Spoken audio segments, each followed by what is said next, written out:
మిక్సీలో ఒకరోజు బార్లీ బియ్యం తెచ్చి ఎండబెట్టి మిక్సీలో ఆడిస్తే ఇట్లా ఉంటుంది. ఇట్లా పూర్తి నున్నగా ఏం అవ్వాల్సిన అవసరం లేదు, కొంచెం ఇట్లా ఉన్నా కూడా సరిపోతుంది. ఒక స్పూన్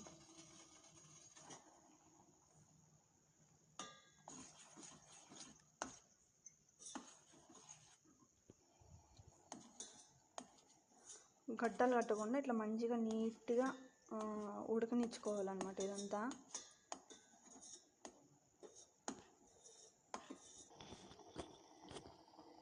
ఇప్పుడైతే కన్నా మనకు గంజి రెడీ అయిపోయింది. చూడండి ఎట్లా తిరుగుతుందో, ఇట్లా బాగా చిక్కబడాలన్నమాట.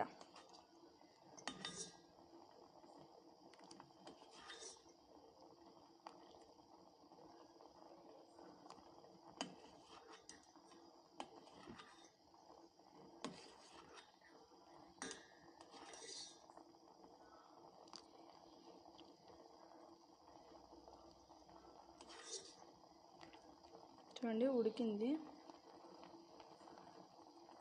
అట్లా మధ్యలో నూక అనేది లేకోకుండా అట్లా ఉడికిపోవాల. ఇప్పుడైతే ఇది ఆఫ్ చేసుకుందాం.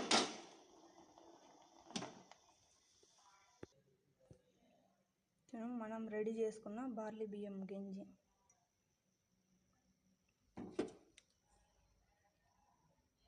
లాస్ట్లో అడగనున్నదంతా అట్లా వదిలేయాలన్నమాట. అదంతా ఏమి వేసుకోవద్దండి, పైన పైన మాత్రమే తీసుకొని వేసుకోండి. ఇది ఇప్పుడు చల్లగా కావాల, అంటే కొంచెం గోరువెచ్చగా అవ్వాలన్నమాట. పూర్తి చల్లగా కాదు, గోరువెచ్చగా అవ్వాల.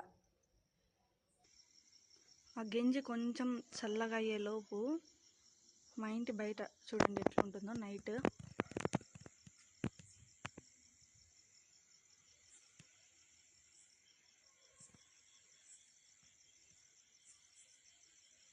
అది వేరే ఊరు అన్నమాట. అది వేరే ఊరు, ఇది వేరే ఊరు.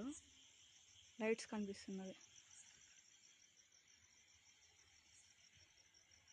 ఇంత మబ్బుగా ఉంటుంది నైట్.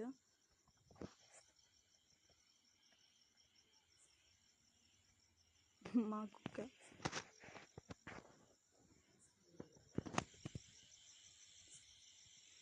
చూడండి, చుట్టుపక్కల ఒక్క ఇల్లు కూడా లేదన్నమాట ఇక్కడ. చాలా అంటే చాలా జాగ్రత్తగా ఉండాలి మనం. నేను వాడే గ్లూకోజ్ పౌడర్ అయితే ఇది